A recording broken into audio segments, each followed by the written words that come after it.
ಎಲ್ರಿಗೂ ಗೊತ್ತುಂಟು. ಈಗ ನಾಡಿದ್ದು ಜನವರಿ 22ರಂದು ರಾಮ ಮಂದಿರ ಅಯೋಧ್ಯೆ ರಾಮ ಮಂದಿರ ಲೋಕಾರ್ಪಣೆಗೊಳ್ಳುವಂಥದ್ದು ನಮಗೆಲ್ರಿಗೂ ಬಹಳ ಹೆಮ್ಮೆಯ ವಿಚಾರ, ಸಂತೋಷದ ವಿಚಾರವೂ ಕೂಡ ಹೌದು. ಇದರಲ್ಲಿ ಈ ರಾಮ ಮಂದಿರವನ್ನು ನಾಡಿದ್ದು ಲೋಕಾರ್ಪಣೆಗೊಳ್ಳುವಂಥದ್ದು ಕಾರ್ಯಕ್ರಮಗಳು ಶ್ರದ್ಧಾಭಕ್ತಿಪೂರ್ವಕವಾಗಿ ನಡಿಬೇಕಾಗಿದ್ದು, ಇದನ್ನು ಶ್ರದ್ಧಾಭಕ್ತಿಪೂರ್ವಕವಾಗಿ ಆಚರಣೆ ಮಾಡಬೇಕಾಗಿರುವಂಥದ್ದು ನಮ್ಮೆಲ್ಲರ ಕರ್ತವ್ಯವೂ ಕೂಡ ಹೌದು. ಆದರೆ ಇವತ್ತಿನ ಇದರಲ್ಲಿ ನಾವು ನೋಡ್ತಾ ಇದ್ದೇವೆ, ಈ ಒಂದು ಶ್ರದ್ಧಾಭಕ್ತಿಪೂರ್ವಕವಾಗಿ ನಡೆಯಬೇಕಾಗಿದ್ದಂಥ ಕಾರ್ಯಕ್ರಮವನ್ನು ಇದನ್ನು ರಾಜಕೀಯಗೊಳಿಸುವಂಥ ಕೆಲಸ ಒಂದು ಪಾರ್ಟಿಯವರು ಇವತ್ತು ಮಾಡ್ತಿರುವಂಥದ್ದು ಬಹುಶಃ ಬಹಳ ಖೇದಕರ. ಯಾಕೆ ಅಂತ ಹೇಳಿದರೆ, ಒಂದು ವಿವಾದ ಅನ್ನುವಂಥದ್ದು ಇಲ್ಲಿ ಇತ್ತು. ಆ ವಿವಾದ ಅನ್ನೋದು ನಮ್ಮ ಜುಡಿಷಿಯರಿ ನಮಗೆ ಗೊತ್ತಿದೆ. ಜುಡಿಷಿಯರಿಯಲ್ಲಿ ಇದರ ಇತ್ಯರ್ಥ ಆಗಿದೆ. ಅದರ ನಂತರ ಸಂವಿಧಾನದ ಪ್ರಕಾರ ಜುಡಿಷಿಯರಿಯಲ್ಲಿ ಏನು ಇತ್ಯರ್ಥ ಆಗುತ್ತೆ ಅದನ್ನು ಪಾಲಿಸಬೇಕಾಗಿರುವಂಥದ್ದು ಎಲ್ಲರ ಕರ್ತವ್ಯವೂ ಕೂಡ ಹೌದು. ಆ ನಂತರ ಟ್ರಸ್ಟ್ ನಾವು ದೇವಸ್ಥಾನ ಅಲ್ಲಿ ನಿರ್ಮಾಣಗೊಳ್ಳುತ್ತೆ, ಅದು ಲೋಕಾರ್ಪಣೆಗೊಳ್ಳುವಂಥದ್ದು. ಇದನ್ನು ರಾಜಕೀಯಗೊಳಿಸುವುದರಲ್ಲಿ ಔಚಿತ್ಯವೇನು ಅನ್ನೋದನ್ನು ನಾವು ಅರಿತುಕೊಳ್ಬೇಕಾದಂಥ ಅನಿವಾರ್ಯತೆ ಇದೆ. ವಿಶೇಷವಾಗಿ ನಾನು ನಮ್ಮ ರಾಜ್ಯದಲ್ಲಿ ಆಗಲಿ ಅಥವಾ ನಮ್ಮ ದಕ್ಷಿಣ ಕನ್ನಡದಾಗಲಿ ನಮ್ಮ BJP ಪಕ್ಷದ ಮುಖಂಡರ ಒಂದೊಂದು ಹೇಳಿಕೆಗಳನ್ನು ನಾವು ಗಮನಿಸಿಕೊಂಡು ಬರ್ತಿರಬೇಕಾದ್ರೆ, ಇವರು ಒಬ್ಬರು ಅವಿದ್ಯಾವಂತರು ಮಾತನಾಡುವ ರೀತಿಯಲ್ಲಿ ಇದನ್ನು ಈ ವಿಷಯವನ್ನು ಇದು ಮಾಡ್ತಿದ್ದಾರೆ, ಏನು ಬೇರೆ ಬೇರೆ ರೀತಿಯಲ್ಲಿ ಪ್ರತಿಬಿಂಬಿಸ್ತಿದ್ದಾರೆ. ಯಾಕೆ ಅಂತ ಕೇಳಿದರೆ, ನಿನ್ನೆ ನಮ್ಮ ಶಾಸಕರವರ ಒಂದು ಪತ್ರಿಕಾ ಹೇಳಿಕೆಯನ್ನು ನಾನು ನೋಡಿದೆ. ರಾಮ ಭಕ್ತರ ಮೇಲೆ ಕಾಂಗ್ರೆಸ್ ಸರ್ಕಾರಕ್ಕೆ ಕೋಪವೇಕಿ ಎನ್ನುವಂಥದ್ದು. ಸ್ವಾಮಿ, ನೀವು ಯಾವುದಕ್ಕೆ ನೀವು ಕನೆಕ್ಟ್ ಮಾಡ್ತಾ ಇದ್ದೀರಿ ಅನ್ನೋ ಮಾತನ್ನು ಕೇಳ್ತಿದ್ದೇನೆ. ನೀವೊಬ್ಬರು ಅವಿದ್ಯಾವಂತರ, ನಿಮಗೆ ಸಾಮಾನ್ಯ ಜ್ಞಾನ ಅನ್ನೋದೇ ಇಲ್ವಾ ಅಂತ ನಾನು ನಿಮ್ಮನ್ನು ಕೇಳಲಿಕ್ಕೆ ಇಚ್ಛಿಸ್ತೇನೆ. ಯಾಕೆ ಅಂತ ಹೇಳಿದರೆ, ಹುಬ್ಬಳ್ಳಿಯಲ್ಲಿ 2 ಜನ ಆರೋಪಿಗಳನ್ನು ಹಳೆ ಪ್ರಕರಣದಲ್ಲಿ ಬಂಧಿಸಲಾಗುತ್ತೆ. ಈಗ ನೀವು ನೋಡ್ತಾ ಇದ್ದೀರಿ, ನಾನು ಒಬ್ಬ ವಕೀಲನಾಗಿ ಹೇಳ್ತಾ ಇದ್ದೇನೆ, ಯಾವುದೇ ಒಂದು ಕೇಸ್ ಆದಾಗ ಆ ಕೇಸಲ್ಲಿ ಒಂದು 6-7 ಜನ ಆರೋಪಿಗಳಿದ್ದರೆ 5 ಜನ ಆರೋಪಿಗಳು ನ್ಯಾಯಾಲಯಕ್ಕೆ ಹಾಜರಾಗ್ತಾರೆ, ಕೇಸನ್ನು ಅದು ಮುಕ್ತಾಯಗೊಳ್ಳುತ್ತೆ. ಉಳಿದ 2 LPC ಅಂತ ಅದನ್ನು ಪೆಂಡಿಂಗ್ ಇಡುವಂಥದ್ದು, ಲಾಂಗ್ ಪೆಂಡಿಂಗ್ ಕೇಸ್ ಅಂತ ಹೇಳಿ. ಇದರಲ್ಲಿ ಈ ಪ್ರಕರಣದಲ್ಲೂ ಕೂಡ 2 ಹಳೆ ಆರೋಪಿಗಳಾಗಿದ್ದರು. ನೀವೇ ನಿಮ್ಮ ಇದರಲ್ಲಿ ಪೇಪರ್ನಲ್ಲೆಲ್ಲ ಮೊದಲು ಪ್ರಕಟಿಸಿದ್ದುಂಟು, 35 ವರ್ಷ ಹಳೆ ಆರೋಪಿಯ ಬಂಧನ. ಆವಾಗ 35 ವರ್ಷದ ಹಿಂದಿನ ಕರಸೇವೆಯ ಇದು ಆರೋಪಿ ಅಂತ ಯಾರಾದರೂ ಬರೆದಿದ್ದಾರಾ? ಇಲ್ಲ. ಹಳೆ ಆರೋಪಿ ಅಂದರೆ ಈಗ ಇದರಲ್ಲೂ ಕೂಡ ಅಷ್ಟೇ, 2 ಮೇಲೆ ಪ್ರಕರಣಗಳಿತ್ತು, ಕ್ರಿಮಿನಲ್ ಪ್ರಕರಣಗಳಿತ್ತು. ಅದು ಯಾವ ರೀತಿ ನ್ಯಾಯಾಲಯದ ಆಜ್ಞೆ ಯಾವುದಿರುತ್ತೆ, ನ್ಯಾಯಾಲಯದ ವಾರೆಂಟ್ ಇರುತ್ತೆ, ಅದರ ಪ್ರಕಾರ ಅವರನ್ನು ಬಂಧಿಸ್ತಾರೆ, ಬೇಕಾದ ಕಾನೂನು ರೀತಿಯ ಕ್ರಮ ತೆಗೆದುಕೊಳ್ತಾರೆ. ಅದನ್ನು ಈ ಹಿಂದೂ ಮುಸ್ಲಿಂ ಇದರ ಬಗ್ಗೆ ಲಿಂಕ್ ಮಾಡುವಂಥ ಅಗತ್ಯತೆ ಇದೆಯಾ ಮಾನ್ಯ ಶಾಸಕರೇ? ನಿಮಗೆ ಸಾಮಾನ್ಯ ಜ್ಞಾನ ಅನ್ನೋದಾದ್ರೂ ಇಲ್ವಾ? ಒಬ್ಬ ಶಾಸಕನಾಗಿ ನಿಮಗೆ ಆ ಸಾಮಾನ್ಯದ ಜ್ಞಾನ ಇರಬೇಕಿತ್ತು. ನೀವು ಜನರೊಂದಿಗೆ ಮಾತನಾಡಬೇಕಾದ್ರೆ, ಒಂದು ಪತ್ರಿಕೆ ಹೇಳಿಕೆ ಕೊಡಬೇಕಾದ್ರೆ ನೀವು ಸ್ವಲ್ಪ ಅದರ ಜವಾಬ್ದಾರಿಯಿಂದ ವರ್ತಿಸಬೇಕಾದ ಅಗತ್ಯ ಇದೆ. ವಿಶೇಷವಾಗಿ ಮುಖ್ಯಮಂತ್ರಿಗಳನ್ನು ಕೂಡ ದೂಷಿಸುವಂಥದ್ದು, ಗೃಹ ಮಂತ್ರಿಗಳನ್ನು ದೂಷಿಸುವಂಥದ್ದು ನಾವು ನೋಡ್ತಾ ಇದ್ದೇವೆ. ಈ ಕರ್ನಾಟಕದಲ್ಲಿ ಮಾನ್ಯ ಸಿದ್ದರಾಮಯ್ಯ ನೇತೃತ್ವದ ಕಾಂಗ್ರೆಸ್ ಸರ್ಕಾರ ಬಂದ ನಂತರ ಹಿಂದೂ ಸಮಾಜಕ್ಕೆ ಕೂಡ ಅನುಕೂಲ ಆಗುವಂತೆ ಹಲವಾರು ಕೆಲಸ ಕಾರ್ಯಗಳನ್ನು ಮಾಡಿಕೊಂಡು ಬಂದಿದ್ದಾರೆ. ವಿಶೇಷವಾಗಿ ನೀವು ನೋಡಿದಿರಿ, ಮೊನ್ನೆ ನಾವು ಶಬರಿಮಲೆಗೂ ಕೂಡ ರಾಜ್ಯದಿಂದ ವಿಶೇಷ ಬಸ್ಗಳನ್ನು ಬಿಡಲಾಯಿತು. ಧಾರ್ಮಿಕ ದತ್ತಿ ಇಲಾಖೆ ಬರುವಂಥ ದೇವಸ್ಥಾನಗಳಿಗೆ ಅದರ ಅರ್ಚಕರಿಗೆ ಗೌರವಧನ ಸಹಾಯಧನವನ್ನು ಹೆಚ್ಚಿಗೆ ಮಾಡಲಾಯಿತು. ಸಾಮೂಹಿಕ ವಿಮೆ ಮಾಡುವಂಥ ಕಾರ್ಯಕ್ರಮಗಳನ್ನು ಜಾರಿಗೊಳಿಸಲಾಯಿತು. ಹಾಗೆ ದೀಪಾವಳಿಯ ಸಮಯದಲ್ಲಿ ಗೋಪೂಜೆ ಮಾಡುವಂಥದ್ದು, ಎಲ್ಲ ಧಾರ್ಮಿಕ ದತ್ತಿ ಇಲಾಖೆ ಕ್ಷೇತ್ರಗಳಲ್ಲಿ ಬರುವಂಥ ಇದರಲ್ಲಿ ದೇವಸ್ಥಾನಗಳಲ್ಲಿ ಗೋಪೂಜೆಗಳನ್ನು ಮಾಡಬೇಕನ್ನುವಂಥ ಆಜ್ಞೆಯನ್ನು ಕೂಡ ಹೊರಡಿಸಿತ್ತು. ಅದಲ್ಲದೆ ಕಾಶಿಗೆ ಹೋಗುವಂಥ ಭಕ್ತರಿಗೆ ಗೌರವಧನವನ್ನು ಸಹಾಯಧನವನ್ನು ಕೊಡುವಂಥದ್ದನ್ನು ಕೂಡ 5,000ದಿಂದ 7,000 ರೂಪಾಯಿಗೆ ಏರಿಸಿದ್ದು ಯಾರು ಅಂತ ಕೇಳಿದರೆ ಕಾಂಗ್ರೆಸ್ ಸರ್ಕಾರ. ಇದನ್ನೆಲ್ಲ ನಿಮಗೆ ಕಣ್ಣಿಗೆ ಕಾಣಿಸೋದಿಲ್ವಾ ಅಥವಾ ನೋಡೋದಿಲ್ವಾ? ಇದರ ಬಗ್ಗೆ ಜ್ಞಾನ ಇಲ್ವಾ? ನಾನು ನಿಮಗೆ ವಿಶೇಷವಾಗಿ ನಮ್ಮ ಶಾಸಕರನ್ನು ಪ್ರಶ್ನಿಸ್ತಿದ್ದೇನೆ. ನೀವು ಆ 2 ಆರೋಪಿಗಳನ್ನು ಅರೆಸ್ಟ್ ಮಾಡಿದ್ದಕ್ಕೆ ಈ ರೀತಿಯ ಮಾತುಗಳನ್ನು ಆಡಿದ್ದೀರಿ. ಯಾಕೆ ನಿಮ್ಮ ಸರ್ಕಾರ ಇತ್ತಲ್ಲ ಕಳೆದ 4-5 ವರ್ಷಗಳಲ್ಲಿ ನೀವು ಯಾಕೆ ಆ ಪ್ರಕರಣಗಳನ್ನು ಮುಗಿಸ್ಬೋದಿತ್ತಲ್ಲ? ನಿಮಗೆ ಒಬ್ಬ ಜನಪ್ರತಿನಿಧಿಯಾಗಿ ಜನರು ಮೆಚ್ಚುವಂಥ ಒಬ್ಬ ಜವಾಬ್ದಾರಿತವಾಗಿ ಮಾತಾಡುವಂಥ ಕೆಲಸವನ್ನು ನೀವು ಮಾಡಬೇಕು. ಅದಲ್ಲದೆ ಈ ನಗರಗಳಲ್ಲಿ ನಾವು ನೋಡ್ತಾ ಇದ್ದೇವೆ, ಮಂಗಳೂರು ನಗರಗಳಲ್ಲಿ ಎಲ್ಲ ರಸ್ತೆಗಳನ್ನು ಅಗೆದು ಹಾಕಿರುವಂಥದ್ದು, ಧೂಳಿನಲ್ಲಿ ಹೋಗ್ಲಿಕ್ಕೆ ಆಗ್ತಾ ಇರೋದಿಲ್ಲ. ಎಷ್ಟೋ ಜನರು ಇದರಿಂದ ಆ ಡಸ್ಟ್ ಅಲರ್ಜಿ, ಅದರಿಂದ ಆರೋಗ್ಯ ಹಾಳು ಮಾಡಿಕೊಳ್ಳುವಂಥದ್ದು. ಅಂಗಡಿ ವ್ಯಾಪಾರಸ್ಥರು ಅವರು ಕೆಲವು ಸಲ ಅಂಗಡಿಗಳನ್ನು ಮುಚ್ಚಿ ಕೂತ್ಕೊಳ್ಬೇಕಾದಂಥ ಪರಿಸ್ಥಿತಿ ಇದೆ. ಇದರ ಬಗ್ಗೆ ನೀವು ಗಮನ ಏನಾದರೂ ಹರಿಸ್ತಾ ಇದ್ದೀರಾ? ಇದು ಬಿಟ್ಟು ಯಾವಾಗ ನೋಡಿದ್ರು ನೀವು ಈ ಧರ್ಮಗಳ ವಿಚಾರಗಳಲ್ಲಿ ಜನಗಳ ನಡುವೆ ಕಂದಕಗಳನ್ನು ಉಂಟು ಮಾಡುವ ಕೆಲಸಗಳನ್ನೇ ಮಾಡ್ತಾ ಇದ್ದೀರಲ್ಲ. ನಿಮ್ಮನ್ನು ಖಂಡಿತ ರಾಮದೇವರು ಕೂಡ ಖಂಡಿತ ಮೆಚ್ಚಲಿಕ್ಕಿಲ್ಲ ಅಂತ ನಾನು ಇವತ್ತಿನಲ್ಲಿ ಹೇಳಲಿಕ್ಕೆ ಇಚ್ಛಿಸ್ತೇನೆ.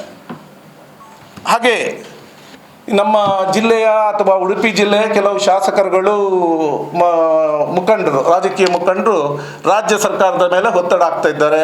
ನೀವು ರಜೆಯನ್ನು ಘೋಷಿಸಬೇಕು ಆ ದಿವಸ ಅಂತ ಹೇಳಿ.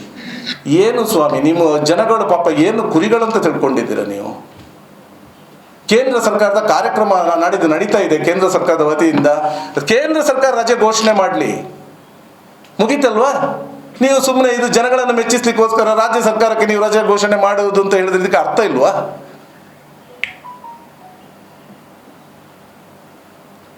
ಆದ್ರಿಂದ ಈಗ ಜನಗಳು ಬುದ್ಧಿವಂತರಾಗಿದ್ದಾರೆ. ನೀವು ಹಿಂದೆಯಿಂದ ಇದನ್ನು ಮಾಡಿಕೊಂಡು ಬರ್ತಾ ಇದ್ದೀರಿ. ನಿಮ್ಮ ಕೆಲವು ನಾಯಕರು ಹೇಳಿಯೇ ಬಿಟ್ಟಿದ್ದಾರೆ. ಇಲ್ಲಿ ಮಂಗಳೂರು ಉಡುಪಿಯಲ್ಲಿ ನೀವು ಏನಿತ್ತು, ನಾವು ಲವ್ ಜಿಹಾದ್ ಅಥವಾ ಧಾರ್ಮಿಕ ಇದರಲ್ಲೇ ಇಟ್ಕೊಂಡು ಹತ್ಯೆ ಇದನ್ನು ಇಟ್ಕೊಂಡೆ ಮಾಡಿಕೊಂಡೆ ನಾವು ಗೆಲ್ಕೊಂಡು ಬರಬೇಕು ಅನ್ನುವಂಥ ಮಾತನ್ನು ಹೇಳ್ತಿರುವಂಥದ್ದು ನಾವು ಗಮನಿಸಿದ್ದೇವೆ. ಆದರೆ ಇದು ಇನ್ನು ಹೆಚ್ಚಿನ ದಿವಸಗಳು ಇದು ನಡೆಯುವುದಿಲ್ಲ. ಜನಗಳು ಕೂಡ ಇವತ್ತು ಬುದ್ಧಿವಂತರಾಗಿದ್ದಾರೆ. ಆದ್ದರಿಂದ ನಾನು ನಿಮ್ಮ ಹತ್ರ ಕೇಳ್ತಿದ್ದೇನೆ, ಶಾಸಕರಾಗಿ ಆಯ್ಕೆಯಾಗಿದ್ದೀರಿ, ಜನಪ್ರತಿನಿಧಿಗಳು ಆಯ್ಕೆ ಆದವರು, ಜವಾಬ್ದಾರಿಯಿಂದ ವರ್ತಿಸಿಕೊಳ್ಳಿ, ನಿಮ್ಮ ನಡವಳಿಕೆಗಳಲ್ಲಿ ಸುಧಾರಿಸ್ಕೊಳ್ಳಿ, ಎಲ್ಲರನ್ನು ಒಟ್ಟಿಗೆ ತೆಗೆದುಕೊಂಡು ಹೋಗಿ ಒಂದು ಸೌಹಾರ್ದಯುತ ವಾತಾವರಣ ಇರುವಲ್ಲಿ ಅದನ್ನು ಒಳ್ಳೆಯ ರೀತಿಯಿಂದ ಬೆಳೆಸ್ಕೊಡ್ಲಿಕ್ಕೆ ಹೋಗಿ ಅನ್ನೋದು ಬಿಟ್ಟು ಅದನ್ನು ಇನ್ನಷ್ಟು ಅದನ್ನು ಹಾಳು ಮಾಡುವಂಥ ಕೆಲಸಕ್ಕೆ ಮಾಡಬೇಡಿ ಅನ್ನೋಂಥ ಆಗ್ರಹವನ್ನು ನಿಮ್ಮ ಹತ್ರ ಮಾಡ್ತಾ ಇದ್ದೇನೆ. ಬಗ್ಗೆ ನೀವು ನೋಡ್ತಾ ಇದ್ದೀರಿ, ಮಾನ್ಯ ಮುಖ್ಯಮಂತ್ರಿಗಳು ಸಿದ್ದರಾಮಯ್ಯನವರು ಹಾಗೆ ನಮ್ಮ KPCC ಅಧ್ಯಕ್ಷರಾದಂತಹ ಉಪಮುಖ್ಯಮಂತ್ರಿಗಳಾದಂತಹ ಶ್ರೀಯುತ DK ಶಿವಕುಮಾರ್ ಅವರ ನೇತೃತ್ವದಲ್ಲಿ ಏನೋ ಒಂದು ಎಲೆಕ್ಷನ್ಗೆ ಹೋಗುವ ಮೊದಲು ಗ್ಯಾರಂಟಿಗಳನ್ನು ಕೊಟ್ಟಿದ್ದೆವು. ಆ 5 ಗ್ಯಾರಂಟಿಗಳನ್ನು ಪೂರೈಸಿದಂತಹ ಒಂದು ಸರ್ಕಾರ ಇದ್ದರೆ ಅದು ಕಾಂಗ್ರೆಸ್ ಸರ್ಕಾರ ಅಂತ ಹೇಳಿಕ್ಕೆ ಬಹಳ ಹೆಮ್ಮೆ ಆಗುತ್ತೆ. ಇವತ್ತು ಬಡವರ ಪಾಲಿಗೆ ಒಂದು ಆಶಾಕಿರಣವಾಗಿ ಅವರು ಏನು ಗ್ಯಾರಂಟಿಗಳನ್ನು ಕೊಟ್ಟಿದ್ದೇವೆ ಅದೆಲ್ಲವನ್ನು ಪೂರೈಸಿರುವಂಥದ್ದು ಇದು ಕಾಂಗ್ರೆಸ್ ಸರ್ಕಾರದ ಒಂದು ಇತಿಹಾಸ. ಇದನ್ನು ನೀವು ನೆನಪಿಟ್ಕೊಳ್ಬೇಕು. ಅದು ಬಿಟ್ಟು ಎಲ್ಲದಕ್ಕೂ ಪ್ರತಿಯೊಂದಕ್ಕೂ ಟೀಕೆ ಮಾಡಿ ಒಳ್ಳೆ ಕೆಲಸಗಳನ್ನು ಮಾಡಿದಾಗ ಅಭಿನಂದನೆ ಮಾಡುವಂತಹ ಒಂದು ಮನಸ್ಥೈರ್ಯವನ್ನು ನೀವು ಬೆಳೆಸ್ಕೊಳ್ಬೇಕು. ಕಾಂಗ್ರೆಸ್ಸಿನ ಕೆಲವು ಮುಖಂಡರ ಹೇಳಿಕೆಗಳೆಲ್ಲ ವಿರುದ್ಧವಾಗಿ ಹೋಗ್ತಾ ಇದೆ ಅಂತ ಖಂಡಿತ ನೋಡಿ, ಒಂದಿಬ್ಬರು ಏನೋ ಮಾತಾಡ್ತಾರೆ, ಅದನ್ನು ನಮಗೆ ಗೊತ್ತಿರೋದಿಲ್ಲ. ಕೆಲವು ಸಮಯ ಪತ್ರಿಕಾ ಇದರಲ್ಲೂ ಕೂಡ ಬೇರೆ ರೀತಿಯಿಂದಲೇ ಪ್ರಕಟಣೆಗೊಳ್ಳುವಂಥದ್ದು ಕೂಡ ನಾವು ನೋಡ್ತಾ ಇದ್ದೇವೆ. ಏನು ಅಂತ ಹೇಳಿ ನಾನು ಪೂರ್ಣವಾಗಿ ಗಮನಿಸಿಲ್ಲ. ಆದರೆ ಒಂದಿಬ್ಬರು ಹೇಳಿಕೆ ಕೊಡೋದು, ಈಗ ಸಾಮೂಹಿಕ ನಾಯಕತ್ವ ಇರಬೇಕಾದ್ರೆ ಮುಖಂಡರು ಏನು ಹೇಳಿರ್ತಾರೆ ಅದಕ್ಕೆ ಬದ್ಧರಾಗಿರ್ಬೇಕಾಗುತ್ತೆ. ಅದು ಒಂದು ಪಕ್ಷದ ನೀತಿ ಕೂಡ ಆಗಿರುತ್ತೆ. ನಾನಿವತ್ತು ನಮ್ಮ ಮುಖಂಡರ ಅವರ ನಮಗೆ ಕೊಟ್ಟಿರುವಂತಹ ಒಂದು ಆದೇಶ ಇದರಲ್ಲಿ ಏನಿರುತ್ತೆ ಅಂತ ಹೇಳಿದರೆ, ಎಲ್ಲರೂ ಇದನ್ನು ಒಂದು ಒಳ್ಳೆಯ ರೀತಿಯಲ್ಲಿ ಆಚರಿಸ್ಕೊಳ್ಬೇಕು. ನಾವು ನಮ್ಮ ಹಿಂದೂ ಸಮಾಜದ ಇದರಲ್ಲಿ ಧಾರ್ಮಿಕ ದತ್ತಿ ಇಲಾಖೆಗಳಲ್ಲೂ ಕೂಡ ನಾವು ಈ ದಿವಸದಿಂದ ನಾವು ಕೂಡ ದೇವಸ್ಥಾನಕ್ಕೆ ಹೋಗಿ ವಿಶೇಷ ಪ್ರಾರ್ಥನೆಗಳನ್ನು ಸಲ್ಲಿಸುವಂಥದ್ದು ಇದನ್ನು ನಾವು ಮಾಡ್ತೇವೆ. ಆದ್ರೆ ಅವರ ಹೇಳಿಕೆ ಹೇಗಿದೆ ಅಂತ ಹೇಳಿದ್ರೆ, ಸಿದ್ದರಾಮಯ್ಯನೇ ರಾಮ ಆಗಿರ್ಬೇಕಾದ್ರೆ ಅದು ಬಿಜೆಪಿ ಒಂದು ರಾಮ, ಅಲ್ಲಿಗೆ ಹೋಗಿ ಯಾಕೆ ನಾವು ಪೂಜೆ ಮಾಡ್ತೇವೆ? ಸಿದ್ದರಾಮಯ್ಯ ರಾಮ ಇದ್ದಾರೆ, ಅವರಲ್ಲಿ ದೇವಸ್ಥಾನಕ್ಕೆ ಹೋಗಿ ಮಾಡ್ಬೋದಲ್ಲ? ಸ್ವಾಮಿ, ನೀವ್ಯಾರು? ನೀವು ಕಿರಣ್ ಅಂತ ನಿಮ್ಮ ಹೆಸರಿರ್ಬೋದು. ರಾಮ ಅಂದರೆ ದೇವರು ಅನ್ನೋರು ಪ್ರತಿಯೊಬ್ಬರ ಆತ್ಮದಲ್ಲಿದ್ದಾರೆ. ನಾನು ಕೂಡ ನಿಮ್ಮಲ್ಲಿ ದೇವರನ್ನು ಕಾಣ್ತೇನೆ. ಹಾಗೆ ಅದು ನನ್ನ ಇದಕ್ಕೆ ಬಿಟ್ಟಿರುವಂಥದ್ದು. ನನಗೆ ಇಷ್ಟ ಆದರೆ ನಾನು ಹೋಗಿ ಶ್ರದ್ಧಾಭಕ್ತಿಯಿಂದ ಹೋಗಿ ನಾನು ಪೂಜೆ ಮಾಡ್ತೇನೆ. ನನಗೆ ಇಷ್ಟ ಇಲ್ಲ ಅಂದರೆ ನಾನು ಸುಮ್ಮನೆ ಕೂತ್ಕೊಳ್ತೇನೆ. ಅದು ಬಿಟ್ಟು ನಾನು ಬೇರೆಯವರಿಗೆ ಫೋರ್ಸ್ ಮಾಡ್ಲಿಕ್ಕೆ ಹೋಗಬಾರ್ದು. ಅವರ ಇದರಲ್ಲಿ ಏನು ಹೇಳ್ತಾರೆ, ಸಿದ್ದರಾಮಯ್ಯನವರು ದೇವರ ರೀತಿಯಲ್ಲಿ ಕೆಲಸ ಮಾಡ್ತಾ ಇದ್ದಾರೆ, ನನಗೆ ಗೌರವ ಇದೆ, ನಾನು ಅವರನ್ನೇ ಪೂಜೆ ಮಾಡ್ತೇನೆ ಅಂತ ಅವ್ರು ಹೇಳಿರ್ಬೋದು. ಅದ್ರಲ್ಲಿ ತಪ್ಪೇನು? ಹೇಳಿಕೆಗಳಿಗೆ ಒಂದು, ಯಾಕಂದ್ರೆ KPCC ಅಂದ್ರೆ AICC ನಿಲುವೇ ಬೇರೆ ಆಗುತ್ತೆ, ಮತ್ತೆ ಸ್ಟೇಟ್ಮೆಂಟ್ಗಳು ಬೇರೆ ಆಗುತ್ತೆ. ಯಾಕಂದ್ರೆ ಶ್ರದ್ಧಾಭಕ್ತಿಯಿಂದ ನಡ್ಕೊಳ್ಳಿ ಅನ್ನೋದು ಒಂದ್ ಕಡೆ ಆದ್ರೆ, ಈ ತರದ ಹೇಳಿಕೆಗಳೆಲ್ಲ ತದ್ವಿರುದ್ಧವಾಗಿ ಹೋಗ್ತಾ ಇದೆ ಅಂತ. ಖಂಡಿತವಾಗ್ಲೂ ನನ್ನ ಅನಿಸಿಕೆ ಆಂಜನೇಯ ಅವರ ಒಂದು ಮಾತನ್ನು ಬೇರೆ ರೀತಿಯಲ್ಲಿ ನಾವು ತಿಳಿದುಕೊಳ್ಳುವ ಅವಶ್ಯಕತೆ ಇಲ್ಲ. ಅವರ ಹೇಳಿರುವಂಥ ಉದ್ದೇಶ ನಾನು ಮೊದಲು ಏನು ಹೇಳಿದೆ ಅದೇ ಉದ್ದೇಶದಿಂದ ಅವರು ಹೇಳಿದ್ದಾರೆ ಅನ್ನುವಂಥದ್ದು. ಅದಲ್ಲದೆ ನಮ್ಮ ರಾಜ್ಯದ ಮುಖ್ಯಮಂತ್ರಿಗಳು ರಾಮ ಮಂದಿರ ಇದನ್ನು ಸ್ವಾಗತ ಮಾಡಿ ಜನಗಳಿಗೆ ಮೆಸೇಜ್ ಕೊಟ್ಟಿದ್ದಾರೆ. ಯಾರು ಇದರಲ್ಲಿ ಇನ್ವೈಟ್ ಮಾಡಿದ್ದಾರೆ, ಯಾರಿಗೆಲ್ಲ ಹೋಗ್ಲಿಕ್ಕಿದೆ ಅವ್ರು ಹೋಗ್ಬೋದು, ಈ ಮಾತನ್ನು ಕೂಡ ಹೇಳಿದ್ದಾರೆ. ಇನ್ನೇನಾಗಬೇಕಿತ್ತು ನಿಮಗೆ?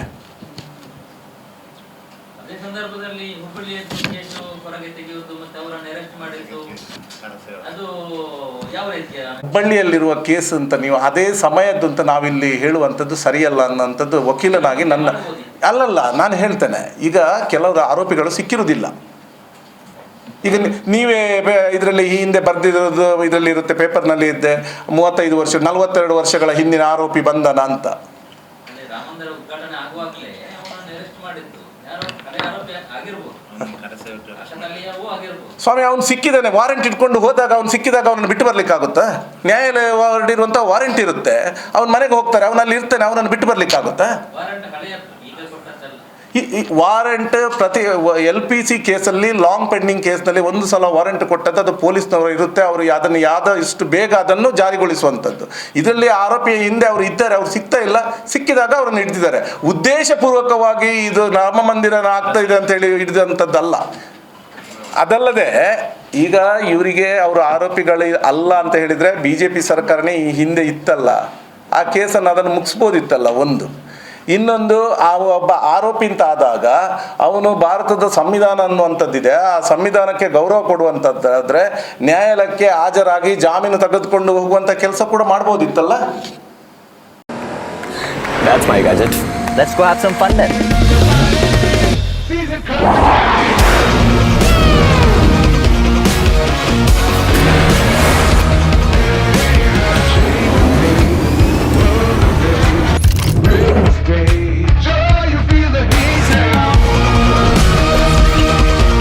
Introducing the hot and techy Brezza SCNG. Cool new SCNG tech for a cool new generation. ಸುದ್ದಿ ಚಾನಲ್ ಕ್ಷಣ ಕ್ಷಣದ ಸುದ್ದಿಗಾಗಿ